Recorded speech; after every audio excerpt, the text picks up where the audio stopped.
Special care का। Clear? Special care का मतलब होता है उनको स्पेशल केयर की नीड होती है। जो स्टाफ जा रहे हैं तो अपना पीपीई पहन के जाए, ठीक है, ग्लव्स पहन के जाए, मास्क पहन के जाए, गाउन पहन के जाए, जब भी आप ब्लड के कांटेक्ट में आए या उनकी केयर प्रोवाइड करेगा। ठीक है? ब्लू कार्ड मतलब होता है, ब्लू कार्ड इसलिए लगाया जाता है ब्लड बोर्न डिजीज, ब्लड से फैलने वाली बीमारी। ओके, ब्लड से फैलने वाली बीमारी को बोलते हैं blood borne disease. Okay, HIV हुआ, हेपेटाइटिस B हुआ, हेपेटाइटिस C, ये सब क्या है? ब्लड बोर्न डिजीज, ब्लड से फैलने वाली बीमारी। ठीक है? Isolation care second yellow card, पीले कलर का कार्ड होता है patient who need isolation care communicable disease.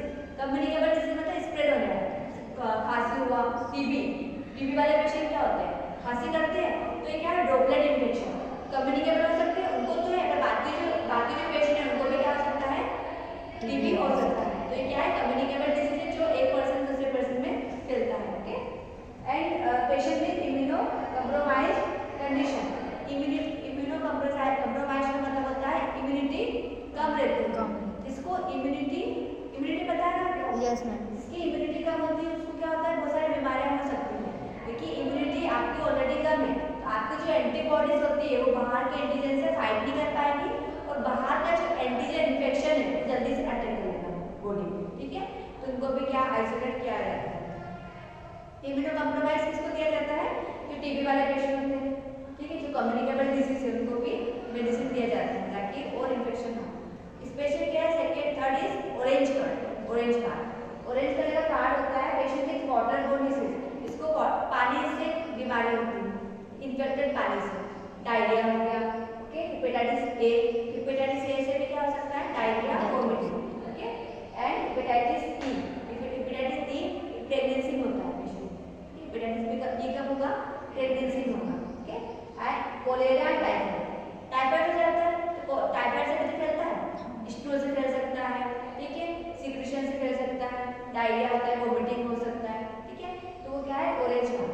Cholera मतलब डायरिया होता है पेशेंट। Okay, clear? डायरिया क्यों हो रहा है? क्योंकि उसके इंटेस्टाइन में क्या इन्फेक्शन है, इंटेस्टाइन में क्या हो गया है? इन्फ्लामेशन। मैंने एक वर्ड बताया था आपको कोलाइटिस। कोलाइटिस मतलब inflammation of colon, large intestine. Clear हो? तो इन्फेक्शन है, इन्फेक्शन जहाँ पे रहता है वहाँ पे इन्फ्लामेशन भी रहता है। इन्फ्लामेशन है तो सूजन भी है, पेशेंट को डायरिया भी हो रहा है। ठीक है, आपने इनको भी सुना है न्यूज़, एक न्यूज़ आया है कि इन्फेक्टेड पानी से बच्चे की डेथ हो गई। ठीक है, ओल्ड एज पीपल की डेथ हो गई, बहुत सारे लोग मर चुके हैं। क्यों? क्योंकि इन्फेक्टेड पानी से। इन्फेक्टेड पानी से बॉडी में क्या हो सकता है? तो बॉडी इन्फेक्टेड हो सकती है। वो भी एक टाइप का कौन सा? ऑरेंज कलर कार्ड लगाते हैं अगर पेशेंट एडमिट है। Next is green card for any nosocomial infection. Nosocomial का मतलब होता है हॉस्पिटल एसोसिएटेड इन्फेक्शन, हॉस्पिटल से होने वाला इन्फेक्शन। नोसोकोमियल तो ब्रैकेट में लिख लो, हॉस्पिटल से होने वाला इन्फेक्शन, हॉस्पिटल की वजह से होने वाला इन्फेक्शन। ओके, तो आप उसको बोल सकते हैं हॉस्पिटल एसोसिएटेड इन्फेक्शन,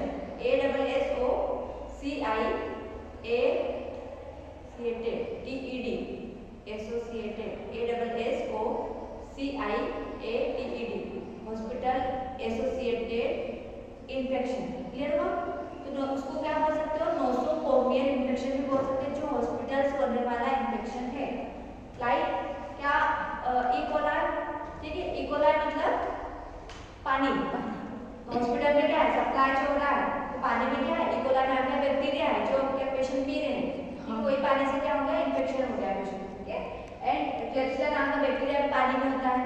ठीक है, सीडोमोनास इसका एनी कल्चर रिपोर्ट। तो ये सब कल्चर अगर पेशेंट ने लिया, ब्लड कल्चर लिया या थ्रोट कल्चर लिया, तो इसमें क्या मिला? ई कोलाई नाम का बैक्टीरिया, क्लेप्सिला या फिर सीडोमोनास नाम के बैक्टीरिया मिले। जो पेशेंट हॉस्पिटल में एडमिट होते हैं उनके लिए जो खाना आता है वो हॉस्पिटल से मिलता है, बड़े हॉस्पिटल से। अगर छोटे हॉस्पिटल में तो घर से लेके आते हैं, तो बड़े हॉस्पिटल में क्या होता है? वहीं पे जो खाना होता है वहीं पे सबका वहीं से मिलेगा। दलिया हुआ, दाल का पानी हुआ, ये सब वहीं से मिलता है, कैंटीन होता है। तो वहाँ पे क्या है? ठीक से हाइजीनिक खाना नहीं बनता है, तो उससे भी हो सकता है, या फिर पानी की वजह से भी पेशेंट को ये इन्फेक्शन हो सकता है। ठीक है, तो ग्रीन कलर का कार्ड इसलिए हॉस्पिटल एसोसिएटेड इन्फेक्शन, हॉस्पिटल की वजह से इन्फेक्शन हुआ है। आप बताओ ब्लू कलर का कार्ड इसको ब्लड बॉडीज। येलो कलर का card communicable disease, droplet infection, खांसी होती है, कफ होता है, टीबी वाले पेशेंट, टीबी ध्यान रखना ये लोग, ठीक है। ऑरेंज कलर का कार्ड पानी से, पानी से, ठीक है, वाटर बोर्न डिजीज। और उसके बाद में ग्रीन कलर का कार्ड इकोलाई को, क्योंकि किस वजह से हॉस्पिटल की वजह से इन्फेक्शन हो रहा है। अंडरस्टूड? Yes. 4 कलर के स्पेशल केयर कार्ड होते हैं, ओके। तो जब भी आप नीचे अगर पेशेंट के पास जाते हो तो पेशेंट से पूछा करो कि आपको प्रॉब्लम क्यों हो रही है, पेशेंट की फाइल भी देखा करो।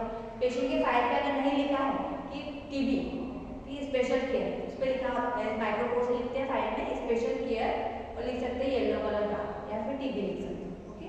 क्योंकि क्यों आप जब पेशेंट के पास जाओ तो मास्क लगा के जाओ, ठीक है, बात करो, थोड़ा सा डिस्टेंस मेंटेन करो, ओके। इसे नहीं कि एकदम पास में जाके बात करो, सुनाई नहीं दे रहा है, ओके।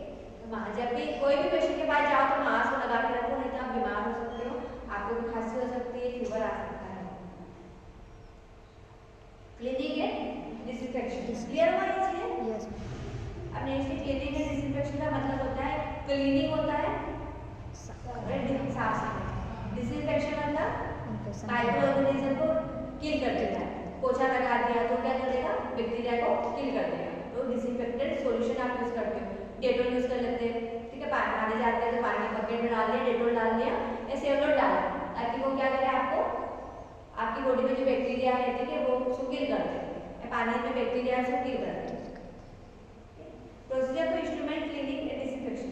आप क्लीनिंग डिसइंफेक्शन अब इंस्ट्रूमेंट की बात करते हैं ऑपरेशन थिएटर में, जो इंस्ट्रूमेंट होते हैं या फिर डिवाइस होते हैं जिसको कैसे क्लीन किया जाए हॉस्पिटल में।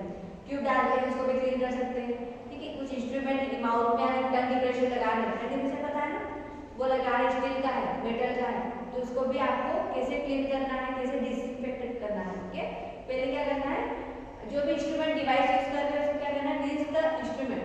आप जब बर्तन साफ करते हो क्या करते हैं, उसको रनिंग वाटर में वॉश करते हैं, तो वैसे क्या करना है, इंस्ट्रूमेंट को भी rinse the instrument where the running water में अच्छे से वॉश करना है इंस्ट्रूमेंट को, रनिंग वाटर को वॉश कर रीज द इंस्ट्रूमेंट। आप क्या करते हैं, 50 अपने पास ये टब होते हैं, बड़े बड़े टब होते हैं, ठीक है। एक 5 लीटर का टब होता है और एक 50 लीटर का टब होता है, बड़े टब होते हैं। इसके अंदर पानी डाला जाता है, पानी होता है, पानी के अंदर आपको क्या डालना है, एक सॉल्यूशन होता है जिसको बोलते हैं क्लीनिंग सॉल्यूशन। क्लीनिंग सॉल्यूशन मतलब आप क्या करते हैं, सोप यूज करते हैं बर्तन साफ करने के लिए, लिक्विड यूज करते हैं, लिक्विड भी क्या है, टाइप का क्लीनिंग सॉल्यूशन। जैसे इंस्ट्रूमेंट क्लीन करने के लिए भी क्लीनिंग सॉल्यूशन होता है, इसको बोलते हैं 3M मल्टी रैपिड सॉल्यूशन। बता दूंगी तो इसमें बता दूंगी, तो उससे देख के लिख लेना 3M मल्टी रैपिड सॉल्यूशन, ठीक है, इसमें लिखा है। सेकेंड है 3M rapid, 3M multi rapid solution डालते हैं, कितना डालते हैं, 150 ml डालते हैं, 150 ml उसमें डालते हैं, पानी में डालते हैं, ठीक है। डाल दिया आपने, ऑरेंज कर दिया, येलो कलर का होता है। कितने मिनट के लिए डालते हैं, 15 से 20 मिनट के लिए। किसको, हमको इंस्ट्रूमेंट को डालते हैं, इंस्ट्रूमेंट को डालते हैं, ठीक है। 15 से 20 मिनट तक आपने क्या किया, उसमें डाल दिया, इंस्ट्रूमेंट वॉश करके, फिर आपने क्या किया, उसको रनिंग, फिर 20 मिनट के बाद में रनिंग वाटर में वॉश करना है इंस्ट्रूमेंट को, फिर 5 लीटर के टब में कोर्सोलेक्स डिसइंफेक्टेड सॉल्यूशन, वो होता है कोर्सोलेक्स, मैं लिख दूंगी बोर्ड यहाँ पे लिखा है, हाँ लिखा है, जो कोर्सोलेक्स प्लस ये लिखा है, कोर्सोलेक्स प्लस को कितना डालते हैं, 100 ml डालते हैं, 100 ml वो टब में डाल देते हैं। फिर क्या करना है, जो रनिंग वाटर में इंस्ट्रूमेंट वॉश किए थे उसको कहाँ डालना है, वापस से कोर्सोलेक्स डालना है 15 से 20 मिनट, ठीक है। फिर आपने रनिंग वाटर 15 से 20 मिनट के बाद रनिंग वाटर में वॉश किया, इंस्ट्रूमेंट को निकाला और टेबल पे रखा, ग्रीन टॉवल सीट पे, और ड्राई करना है, छोड़ के ड्राई किया। ड्राई करने के बाद में आपने क्या किया, इंस्ट्रूमेंट को पैक कर दिया सेट में, top to bottom, okay. Set instrument dry हो गए, उसको क्या किया, ट्रे में लिया, उसको पैक कर दिया, ठीक है, डाल के अच्छे से अरेंज करके पैक कर दिया। तो अगर आपने गीले इंस्ट्रूमेंट डाले तो क्या हो सकता है, जंग लग सकता है, ठीक है, और क्या हो सकता है, वो खुलेगा नहीं, सीजर, अगर सीजर है तो टाइट हो जाता है। अगर उसको पानी में रखो और उसको कई जगह पे पैक कर दो, तो आप देखना कुछ दिन बाद क्या हो जाता है, टाइट हो जाता है या फिर जंग लग जाता है, वैसे इंस्ट्रूमेंट भी खराब हो जाते हैं, इसलिए इंस्ट्रूमेंट को ड्राई करके ही पैक करना होता है, ओके। क्लियर है, अंडरस्टूड? समझ में आया? क्या करना है, पहले उनको रनिंग वाटर में वॉश करना है, इंस्ट्रूमेंट को इसमें डिप करना है मैम सोल्यूशन जो इसका नाम क्या है लिक्विड सॉल्यूशन। कितने मिनट के लिए रखना है? 15 से 20 मिनट फिर क्या करना है? इनको फिर से रनिंग वाटर में वॉश करना वॉश है। करना है, फिर क्या डालना है? फिर ma'am Korsolex plus solution Korsolex plus solution में जो क्या है? डिप करना है। डिसइंफेक्टेड जी, सॉल्यूशन सर। इसके अंदर डिप किया कितने मिनट के लिए? 15 से 20 मिनट के लिए। फिर क्या किया? रनिंग वाटर में वॉश किया, फिर उनको ड्राई करके पैक कर दिया। तो ये जो 3 मल्टी लिक्विड सॉल्यूशन कितना डालते हैं टब में? कौन सा 3 मल्टी लिक्विड मैम 150 कितने लीटर टब में? 5 50 बड़ा वाला है 50 और कोर्सोलेस कौन से टब में डालते हैं? 5 लीटर 5 लीटर छोटा वाला होता है।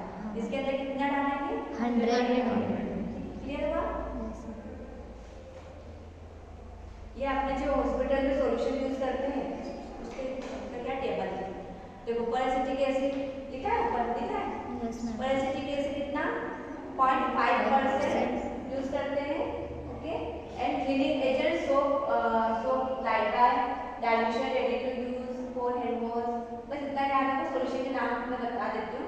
परएसिटिक एसिड किस लिए होता है? पोछा लगाने के लिए। हाँ। ठीक है एंड सोडियम हाइपोक्लोराइड सॉल्यूशन कितना 0.1% लेते हैं। सोडियम हाइपोक्लोराइड सॉल्यूशन किस किस में यूज करते हैं? स्पिलेज हुआ, स्पिलेज, हाँ मैम। इसमें भी यूज कर सकते हैं। और अगर पेशेंट पॉजिटिव है तो उनके जो लीनर्स होते हैं वो कहाँ डालते हैं? 1% sodium hypochlorite solution. Okay clear? अब यहाँ पे नेक्स्ट थिंग उसके से माइक्रोसिल इथेनॉल। इथेनॉल भी यूज करते हैं। क्लोरोहेक्सिल ग्लूकोनेट। इथेनॉल क्या होता है? जो आप हैंडल करते हो उसके अंदर क्या मिलाया जाता है? इथेनॉल होता है ना, alcohol. Chlorhexidine gluconate plus alcohol mix होता है। ओके तो यहाँ पे देखोगे 75% क्या होगा? क्लोरोहेक्सिल अल्कोहल एंड पार्टिसिल होगा। क्लोरोहेक्सिल ग्लूकोनेट 2.5% होता है एंड क्लोरोहेक्सिल ग्लूकोनेट 10% या 75% इथेनॉल एल्डिहाइड सॉल्यूशन। जो सैनिटाइजर होता है ना उसका एक कैलकुलेशन उसके अंदर क्या होता है? क्लोरोहेक्सिल ग्लूकोनेट एंड अल्कोहल। न्यूज़पेपर सुना होगा, इसमें झाग आता है येलो कलर का होता है जो ड्रेसिंग पर्पस के लिए यूज करते हैं। न्यूज़पेपर ना देखा होगा हॉस्पिटल में। सेवलर तो बताइए ऑरेंज कलर का होता है। ठीक है एंड कोर्सोलेस प्लस आपको बता दिया मैंने आपको। एंड बेसिलर सॉल्यूशन, बेसिलर बताया था ग्लास यूज करते हैं। हाँ मैम। अगर टिंचर गिर गया तो उसको भी उसमें भी डालते हैं बेसिलर सॉल्यूशन डालते हैं, है ना? माइक्रोफिल बेसिलर D256 didecyl dimethyl ammonium chloride DDAC didecyl dimethyl.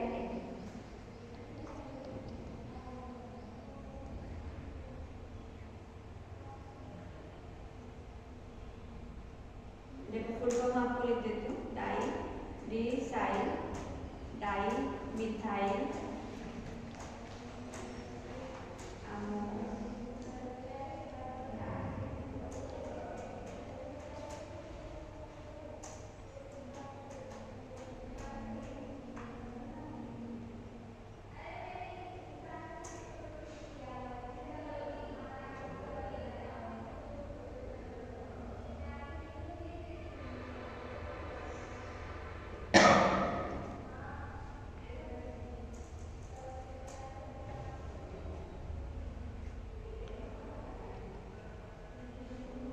D256 का फुल फॉर्म है। ठीक है didecyl dimethyl ammonium chloride double M लगा दो अमोनियम क्लोराइड D256 इसको क्या बोलते हैं? D256 इसका तो फुल फॉर्म है पता है?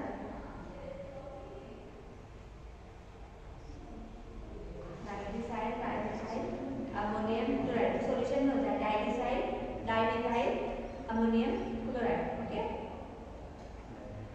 ठीक है? Yes ma'am.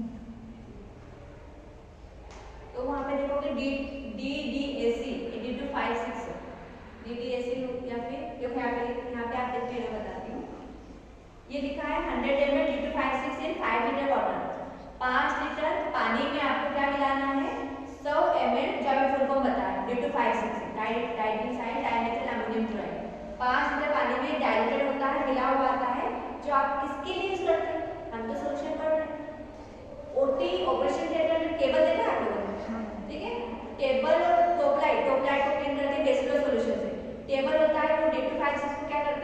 में थोड़ा सा लेते हैं और इसमें क्या करना है, टॉवल लेते हैं, स्क्वीज करते हैं और पोछा कैसे लगाते हैं, टेबल को पोछने के लिए काम आता है। टेबल को पोछते हैं, आईवी स्टैंड को पोछते हैं, ठीक है। दीवारें, जो ओटी की दीवारें होती है वो भी आपको ही पोछना होता है, ठीक है। फ्रंट अंदर से भी पोछना होता है, बाहर दरवाजे को पोछना होता है, फिर लास्ट में आपको सक्शन मशीन भी थोड़ा सा पोछना होगा, क्लीन करना होगा, ठीक है। तो इसके लिए सोल्यूशन यूज करते हैं, इसमें झाग आता है D256 जो ओटी पर्पस के लिए यूज करते हैं, ओटी में यूज करते हैं, या फिर पेशेंट की जो टेबल पेशेंट के बेड होते हैं उसको भी क्लीन करने के लिए यूज कर सकते हैं D256, didecyl dimethyl ammonium chloride, clear है। फिर पोटेशियम मोनोपरसल्फेट विरकोन सॉल्यूशन, नीचे दिख रहा है विरकोन सॉल्यूशन। अगर स्पुटम मत देखा है मैंने, स्पुटम आता है पेशेंट टूटता है उसके ऊपर अंदर ऐसा आता है ढक्कन वाला, स्पुटम हम बताते हैं। तो वो अगर पेशेंट स्पुट करता है ना बार बार, टूटता है बार बार, स्पुट आता है उसको ऊपर करके टूटता है, पेशेंट जो टीबी वाले पेशेंट होते हैं उसके अंदर विरकोन सॉल्यूशन डाल के रखते हैं। विरकोन सॉल्यूशन मतलब उसके बैक्टीरिया उसमें रहेंगे, बाहर नहीं उड़ेंगे। विरकोन सॉल्यूशन पिंक वाला होता है, पिंक कलर, ठीक है। वो फिर टीबी वाले पेशेंट में स्पुटम बग में डालने के लिए यूज करते हैं विरकोन सॉल्यूशन, ओके। यहाँ पे देखोगे 5 ग्राम विरकोन 500 ml वाटर, उसमें मिला उसका डाइल्यूशन फॉर्म है, क्लियर है, सॉल्यूशन क्लियर है। एक होता है यूसोल 6 ग्राम ब्लीचिंग पाउडर और 6 gram boric acid 500 ml distilled water. Eusol किस लिए यूज करते हैं, जब बर्न पेशेंट जल जाते हैं ना उनके इसमें यूसोल सॉल्यूशन यूज करते हैं, स्किन में लगाते हैं, ये ब्लीचिंग उसको क्लीन कर देते हैं। ब्लीचिंग पाउडर क्या होता है, फेस पे लगाया कभी ब्लीचिंग पाउडर आता है ना, ब्लीच करते हैं लोग, ठीक है, सुना तो आप फेस को क्लीन करने के लिए यूज करते हैं। तो वैसे ही ब्लीचिंग पाउडर, उसमें यूसोल में ब्लीचिंग पाउडर मिला हुआ रहता है और बोरिक एसिड डालते हैं, ठीक है, वो भी स्किन के लिए यूज करते हैं, बर्न वाले पेशेंट में यूज करते हैं, ठीक है, डाइल्यूशन फॉर्म होता है। और होता है लिंटेंसन सॉल्यूशन, लिंटेंसन आपको दिख रहा होगा यहाँ पे लिंटेंसन, लिंटेंसन एक ही क्लियर नहीं हो रहा अभी, क्लियर, यस, लिंटेंसन मतलब होगा लिनन होते हैं, लिनन मतलब वो होना ना, ठीक है, बेडशीट में ब्लड लगा रहता है, ठीक है, पेशेंट के गाउन पे ब्लड लगा रहता है, निकलता नहीं है इजीली। तो लिंटेंसन एक ऐसा सॉल्यूशन होता है इसके अंदर डिप करके रखते हैं, उससे क्या करते हैं, क्लीन करते हैं, तो वो जो ब्लड लगा हुआ है, दाग लगा हुआ निकल जाएगा। अगर आपके भी कोई ड्रेस पे दाग लगा हुआ है तो अगर आप क्लीन नहीं हो रहा है तो क्या करते हैं, मार्केट में जाके लिंटेंसन सॉल्यूशन पूछना, वो लेके आना और वो क्या उससे क्लीन हो जाएगा। वाइट ड्रेसेस होती है, पिंक है, इस पे कभी कुछ लग जाता है, निकल नहीं रहा है, उसको भी क्लीन कैसे करोगे, लिंटेंसन से निकल जाएगा, ठीक है। तो सॉल्यूशन में क्या होगा, क्या मिला होता है 100 ml लिंटेंसन 1 लीटर वाटर, 1 लीटर पानी में 100 ml लिंटेंसन सॉल्यूशन मिला के डाइल्यूट करते हैं। Phosphoric acid concentration rust and crust removal, rust and crust मतलब जंग लग जाता है, इंस्ट्रूमेंट में जंग लग जाता है, लगता है, ठीक है, तो उसके लिए फॉस्फोरिक एसिड यूज करते हैं। फॉस्फोरिक एसिड से निकल जाता है जितने भी चीजों में जंग लगा है उसमें, या फिर जिप्रस्ट, सुना मैं बता देती हूँ ट्राई करके, है ना।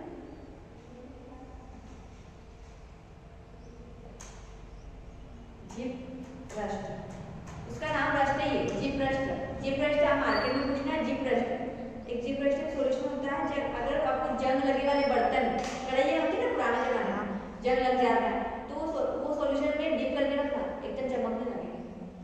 इंस्ट्रूमेंट भी ऐसे होते हैं, इंस्ट्रूमेंट में अगर इंस्ट्रूमेंट को उसमें डिप करके रख दो ना तो इंस्ट्रूमेंट चमकने लगते हैं साथ, ठीक है। मैं जब ओटी में थी तो मैं क्या करती थी, जिप्रस्ट में डाल देती थी इंस्ट्रूमेंट, ऐसा लगता है नए इंस्ट्रूमेंट मंगवाए, एकदम न्यू हो जाते हैं, ठीक है।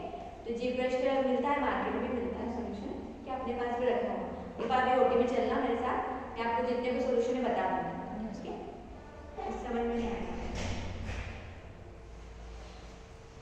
सॉल्यूशन क्लियर है, कोई डाउट तो नहीं है, एक बार रिवीजन कर लेते हैं थोड़ा सा, ठीक है। प्रेसिटिक एसिड पोछा लगाने के लिए यूज करते हैं, ठीक है। सोडियम हाइपोक्लोराइड सॉल्यूशन आप पॉजिटिव पेशेंट के लिए यूज करते हैं, या फिर स्प्लैश हो गया कुछ इन्फेक्टेड ब्लड या बॉडी फ्लूइड, उसके लिए भी यूज करते हैं। आपका हॉस्पिटल सेप्टर या फिर क्लोरोक्सिडिन ग्लूकोनेट सैनिटाइजर होता है, उसके अंदर एडेड होता है क्लोरोक्सिडिन ग्लूकोनेट 10%, ऐसे इथेनॉल होता है 75%, इथेनॉल प्लस क्लोरोक्सिडिन ग्लूकोनेट, ठीक है, एल्कोहल बेस्ड सॉल्यूशन। एंड यूसेप्ट ड्रेसिंग पर्पज के लिए यूसेफ यूज करते हैं, सेवलॉन भी ड्रेसिंग पर्पज के लिए यूज करते हैं, पोर्सोलेक्स प्लस इंस्ट्रूमेंट को डिप करने के लिए करते हैं, ठीक है। डिसइंफेक्टेंट सॉल्यूशन होता है, या फिर कुछ आप पेशेंट को इंट्यूबेट कर रहे हैं उसके लिए ट्यूब होती है, वो भी आप डार्क डिप करके रख सकते हो, टंग डिप्रेशर डाल के रख सकते हो पोर्सोलेक्स सॉल्यूशन में। बेसिलो सॉल्यूशन जितने भी ग्लास वाली चीजें होती है, मॉनिटर होता है, टॉप लाइट होते हैं, उसको क्लीन करने के लिए आपको बेसिलो सॉल्यूशन यूज करना है ना। माइक्रोक्लीन नाम से आता है बेसिलो, माइक्रोक्लीन। अगर आपको बेसिलो सॉल्यूशन से आप मार्केट में नहीं मिल रहा है तो माइक्रोक्लीन बोल के भी ले सकते हैं सॉल्यूशन। डिटोफाइसिस क्या होता है, जो आप गार्गलाइज करते हैं, ठीक है, टेबल को आपको पोंछना है, ठीक है, कुछ चीज को पोंछना है तो उससे निकल जाएगा। विकोन सॉल्यूशन जो आप स्पूटा मग में डालते हैं, जो टीबी वाला पेशेंट होता है, स्पूट कर रहा है, स्पिट कर रहा है उसमें मग में, तो उसके में डाल के रखते हैं विकोन सॉल्यूशन जो कि पिंक कलर का होता है, ओके। लिंटेंसल सॉल्यूशन जो लिनर्स में ब्लड लगा होता है, निकलता नहीं इजीली, इसके लिए सॉल्यूशन यूज करते हैं लिंटेंसल सॉल्यूशन। फॉस्फोरिक एसिड इसके लिए डस्ट जिम्प्रेस्ड सॉल्यूशन यूज कर सकते हैं, जो इंस्ट्रूमेंट में जंग लग जाता है तो उसको क्लीन करने के लिए ये यूज करते हैं, ओके। अंडरस्टूड, क्लियर है? डाउट है तो पूछ सकते हो आप, अदरवाइज इसमें कोई डाउट है सॉल्यूशन में? स्पेशल केयर कार्ड में कोई डाउट है? मैम वो आप मैसेज में भी पूछ सकते हो, जो यूट्यूब में हमारी क्लासेस चल रही है ऑनलाइन, उसमें मैसेज से भी पूछ सकते हो, तो मैं आपको फॉरवर्ड कर दूँगी। अगर कोई डाउट होता है उसको अलग से एक्सप्लेन करके भी फॉरवर्ड कर दूँगी वॉइस में, ओके। ये देखो, ये क्या है आपकी इन्फेक्शन लिस्ट इंजरी, क्लियर है? इसमें से कुछ डाउट हो तो पूछ सकते हो, ये टॉपिक जो आपने डिस्कस किया है उसमें से एनी डाउट्स? इसमें भी डाउट नहीं है? सीडीसी गाइडलाइन, कौन सी गाइडलाइन होती है? CDC guideline, okay. और एनओसी की WHO, world health organisation, WHO की सारी गाइडलाइन हम फॉलो करते हैं, ठीक है। एक गाइडलाइन होती है और एक गाइडलाइन तो हमारी सीडीसी गाइडलाइन होती है, ठीक है, और एक डब्ल्यूएचओ वर्ल्ड हेल्थ ऑर्गेनाइजेशन के लिए आप लोग क्या करते हैं, एनओसी करते हैं, ठीक है। जो भी आप डेज देखते हो कि आपका क्या है, टीबी डे है या फिर डेंगू डे है, ठीक है, डायबिटीज डे है, तो किसके द्वारा फॉलो होता है? WHO पॉलिसी होती है, इसकी पॉलिसी आप फॉलो करते हैं। ये क्वालिटी इंडिकेटर्स क्लियर थे आपको? वेंटिलेटर इसलिए किया था, कॉर्टी, catheter, central line, SSI, industrial injury, outbreak क्या होता है, सीरियस क्या होता है, ठीक है, dialysis patient, MRI bacteria, standard precaution हमने डिस्कस किया था, स्टैंडर्ड प्रिकॉशन होता क्या है, इसे 50 कहते हैं। 5 मिनट्स मैम ये एक बार समझा देखो 5 मिनट्स ऑफ हैंड हाइजीन में आप ध्यान रखना कि 5 मिनट्स हैंड हाइजीन का मतलब होता है कि आप हैंड हाइजीन किस तरीके से कर रहे हैं। आपको कैसे याद रखना है? 2B, फिर 2B याद रखना, तो 3A, ठीक है। 2B में फर्स्ट देखो बिफोर टचिंग अ पेशेंट को टच करने से पहले हो गया बिफोर, यस, ओके। और सेकंड है before clean and aseptic technique. Clean and aseptic technique मतलब पेशेंट जो भी आप टेक्निक यूज कर रहे हो, तो ड्रेसिंग कर रहे हैं या फिर कुछ भी आप सर्जरी कर रहे हैं, उसे clean and aseptic, clean procedure भी होता है, एक असेप्टिक टेक्निक। पेशेंट को इन्फेक्शन ना हो उससे पहले आपको क्या करना है? हैंड वॉशिंग करना है। Third is after body fluid exposure is, आपने सर्जरी ड्रेसिंग कर दिया, आपने सर्जरी भी कर दिया, उसके बाद में क्या करना है? ग्लव्स को रिमूव करके भी आपको क्या करना है? बॉडी फ्लूइड टच किया था ना, ठीक है, तो उसको क्या करना है? हैंड वॉशिंग करना है। आफ्टर मतलब बाद में, इसको पेशेंट की बॉडी और बॉडी के फ्लूइड को टच करने के बाद में आपको क्या करना है? हैंड वॉश करना है, clear? And fourth is after touching a patient, आप पेशेंट के पास वापस से गए, पेशेंट को टच किया, उसके बाद में भी आपको क्या करना है? हैंड वॉशिंग करना है। And after touching patient around, patient के टेबल को भी टच कर रहे हैं, पेशेंट के पेट को टच कर रहे हैं, उसके बाद में क्या करना है? हैंड वॉशिंग करना है, क्लियर हुआ? Before touching the patient, before clean and aseptic technique, after touching the patient, after body fluid exposure this, and after patient touching the surrounding या फिर patient after touching patient surrounding, okay, clear हुआ? ठीक है, तो ये आपका होना चाहिए फॉलो। नहीं तो कितनी बार हैंड वॉशिंग हो जाता है दिन भर, एक पेशेंट के पास जाओगे तो 5 बार हो जाएगा, 5 से ज़्यादा भी हो सकता है, ठीक है। या फिर आप इमरजेंसी में अगर वाले हैं तो आप इमरजेंसी में क्या करते हैं, हैंडल। अगर पेशेंट आरएसटी में जा रहा है, आपको ट्यूब इंटूबेट करना है तो क्या कर सकते हैं, हैंड वॉशिंग में टाइम लगता है ना, ठीक है। तो क्या करना है, हैंड सैनिटाइजर लिया, हैंड रब किया और जल्दी से ग्लोव्स पहना और पेशेंट को आप कर सकते हो, ठीक है। पेशेंट की जान बचाना सबसे पहले ऐसा नहीं, हैंड वॉशिंग के पहले, ठीक है। ऐसे हैंड वॉशिंग करते रह जाओ, 3 से 5 मिनट हो गया, 10 मिनट हो गए, 15 मिनट हो गए, पेशेंट घबराहट हो रही है, ब्रीथिंग डिफिकल्टी हो रही है, आरएसटी में चला गया, ठीक है। तो आपको पहले पेशेंट की जान को बचाना है। आप इमरजेंसी कंडीशन में हैंड रब भी यूज कर सकते हो, ठीक है। अगर इमरजेंसी नहीं है तो आपको हैंड वॉशिंग करना होगा प्रॉपर्ली, ओके। क्लियर है ये? Yes hand hygiene technique, hand washing clear है? यस। तो 11 स्टेप होती है, मेडिकल हैंड वॉशिंग में 11 स्टेप है एंड सर्जिकल हैंड वॉशिंग में 11 स्टेप है। आपकी ये WHO फॉलो करते हैं, ठीक है, क्लियर। अब बात करते हैं 11 में 3 to 5 मिनट्स आपका सर्जिकल हैंड वॉशिंग है, 30 to 60 सेकंड आपका मेडिकल हैंड वॉशिंग है। और ईच स्टेप 3 to 5 मिनट कैसे हुआ, ईच स्टेप मतलब आप सर्जिकल में अपार एल्बो भी कर रहे हो, टिल एल्बो भी कर रहे हो, टिल रिस्ट भी कर रहे हो, 3 बार करते हो, इससे 3 से 5 मिनट हो जाता है। ईच स्टेप 30 to 60 सेकंड का हो जाता है, ठीक है। तो टोटल मिला के आपका 3 to 5 मिनट का सर्जिकल हैंड वॉशिंग है। मेडिकल हैंड वॉशिंग आपका 60 सेकंड का होता है और हैंड रब आपका 20 to 40, 20 से 40 सेकंड का होता है। हैंड रब कर रहे हो 20 से 40 सेकंड चल। बायोमेडिकल पेशेंट को डाउट तो नहीं है, blue bucket, yellow bucket, white puncture container, blue bucket, green bucket, सब क्लियर है? यस। मैं पूछूंगी आपसे नीचे जाएंगे। यस। नॉर्मली आपका बायोजाइटिस साइन होता है वार्ड में, कैंसर वाले पेशेंट है तो उसके लिए साइटोटॉक्सिक साइन होगा, ये बात सी। कैंसर वाले पेशेंट का है, जहाँ कैंसर पेशेंट होते हैं उनकी बकेट के ऊपर ये साइन बना होता है, साइटोटॉक्सिक साइन सी। और जो अपने मेडिकल वाले होते हैं, नॉर्मल पेशेंट है, उनके लिए बायोजाइटिस साइन नॉर्मल वार्ड में बना होता है। मैं चिप में निकाला है, प्रिंट आउट निकाल के लगा भी दी है नीचे बकेट में। तो आप चाहोगे वीडियो बनाएंगे ना आज, ठीक है, तो जाएंगे तो देखना, ठीक है, वो पढ़ लो अच्छे से, भले ही आप एक बार रिविजन करके जाओ नीचे, क्लियर हुआ? यस। ये बकेट से एक बार पढ़ा क्या घर जाके, पंचर टू बंडल में ऐसा होता है। मैम वो वीडियो ही नहीं आया था। नहीं आपको क्या बहुत स्लो चला गया, अभी भी जा रहा है। हाँ मैंने इंस्टाग्राम पर डाला है, देख लेना। इंस्टाग्राम पे है, मैम हमको नहीं पता है। डिस्ट्रिक्ट इंजरी क्लियर है आपको? इसमें कुछ डाउट हो? मैम ये वाला स्टेप देखो, स्टेप्स में क्या होगा, पहले जैसे ही आपको निडल लगी पेशेंट की, तुरंत निकालना, डिस्कार्ड किया, वैसे ही आपको हैंड वॉश करना है, सोप एंड वाटर से किया, ठीक है। और क्या करना है, स्क्वीज नहीं करना है, आपने वॉश कर लिया, उसके बाद में क्या किया, सैनिटाइजर लगा के आपने उसको क्लीन करा, उसके बाद में ड्राई किया, ड्राई करने के बाद में बैंडेज लगा, बैंडेज लगाने के बाद में आप उसको इन्फॉर्म करोगे आपकी वार्ड इंचार्ज को, वार्ड इंचार्ज इन्फॉर्म करेगी इन्फेक्शन कंट्रोल नर्स को। ICN मतलब इन्फेक्शन कंट्रोल नर्स, ये इन्फेक्शन को कंट्रोल करती है नर्स। इन्फेक्शन कंट्रोल नर्स एक डिपार्टमेंट होता है, इन्फेक्शन कंट्रोल डिपार्टमेंट, जहाँ पे क्या होता है, एक इंसिडेंट फॉर्म भरा जाता है, घटना घटी है ना, इंसिडेंट फॉर्म भरा जाता है और टीटी का इंजेक्शन लगाया जाता है ताकि आपको इन्फेक्शन ना हो। अगर फिर उसके बाद में पेशेंट का सैंपल लेते हैं, पेशेंट ने सैंपल में अगर पॉजिटिव आया तो आपका भी सैंपल लिया जाता है, ब्लड सैंपल। अगर पेशेंट का नेगेटिव आया, सैंपल में कोई वायरस नहीं है, पेशेंट का सैंपल नेगेटिव आया है तो आपका सैंपल लेने की जरूरत नहीं, ठीक है। टीटी का इंजेक्शन लगा के आपको एक डोज देके हो जाता है, ठीक है। अगर पेशेंट पॉजिटिव आया है, आपका भी सैंपल ले लिया, आपके इसमें भी वायरस है, तो 6 महीने का ट्रीटमेंट चलता है, 6 महीने तक आपको मेडिसिन चलेगा, ओके, 6 महीने का मेडिसिन चलता है। जो कौन सा मेडिसिन, जो पेशेंट को बीमारी है कि आपको भी 6 महीने का चलेगा।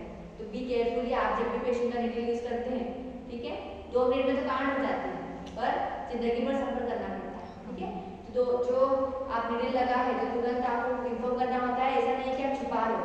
कुछ स्टाफ क्या करते हैं, छुपाते हैं, बहुत बार निडल लग गया, पेशेंट का ब्लड लग गया, छुपाते हैं, क्या होता है, कुछ नहीं होता है, ठीक है। या फिर इन्फॉर्म कर दिया तो हमको क्या करना है, निडल लगाने जाएंगे, हमारे फॉर्म भरेंगे, हमको एप्लीकेशन लिखवाएंगे, इंसिडेंट हो गया, ठीक है, बहुत सारे फॉलो होते हैं। और कुछ बच्चे क्या होते हैं, बता देते हैं, तो आपको क्या करना है, बताना है अगर निडल लगेगी, पर उससे पहले ही आपको क्या करना, ग्लोव्स पहनो, ठीक है, ध्यान से जो भी निडल लगा रहे हो ध्यान से। एक बच्चे ने क्या, स्टूडेंट थी, उसने पेशेंट का इंसुलिन लगा और वही इंसुलिन खुद को भी हो गई,